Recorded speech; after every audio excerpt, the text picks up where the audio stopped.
నేను చంద్రబాబు నాయుడు గారి మీద కేంద్ర ప్రభుత్వం మీద ఒత్తిడి తెచ్చి రాయలసీమ లిఫ్ట్ ఇరిగేషన్ ఆపిచ్చిన అధ్యక్ష నా చరిత్ర ఇది, నీ నీతి గది.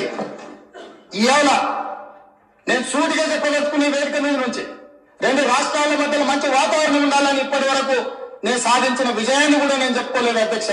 సూటిగా చంద్రబాబు నాయుడు గారికి విజ్ఞప్తి చేసిన నేను, రాయలసీమ లిఫ్ట్ ఇరిగేషన్ మీరు ఆపితే మేము ఏదైనా విషయాల మీద చర్చకు వస్తాము, లేకపోతే మీతో చర్చించడానికి అవకాశం లేదు. మొట్టమొదట 3 టీఎంసీల పర్ డే అక్రమంగా నిర్మిస్తున్న రాయలసీమ లిఫ్ట్ ఇరిగేషన్ పనులను మీరు ఆపండి అని మేము వారిని క్లోజ్ రూమ్ లో అడిగితే మా మీద గౌరవంతో రాయలసీమ లిఫ్ట్ ఇరిగేషన్ ఆపేషన్ అధ్యక్ష.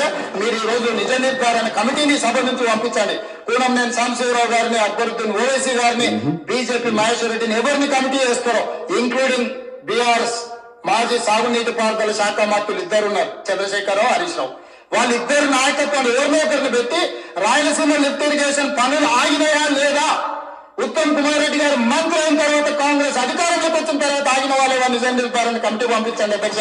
చంద్రబాబు నాయుడు ఎస్ అన్నాడా, రేవంత్ రెడ్డితో నో అన్నాడా? ఇప్పుడు చంద్రబాబు నాయుడు బయటకు వచ్చేసి రేవంత్ రెడ్డి అబద్ధం చెప్పాడు, రేవంత్ రెడ్డి ఎవరు కోన్కిస్కా గొట్టంగాడు, రేవంత్ రెడ్డి ఎవరు నా శిష్యుడు, రేవంత్ రెడ్డి ఎవరు నా చెంచా, నేను రేవంత్ రెడ్డితో చెప్పడం ఏంటి, ఏ రేవంత్ రెడ్డి ఖబర్దార్ జాగ్రత్త ఉండు, ఒళ్ళు బలిసిందా నీకు అని చెప్పేసి నేను ఆ మాట అన్నే అనలేదు, నాకు రాయలసీమ మీద ప్రేమ ఉందని చంద్రబాబు నాయుడు ఎందుకు చెప్పలేకపోతున్నాడు? మౌనం అంగీకారం.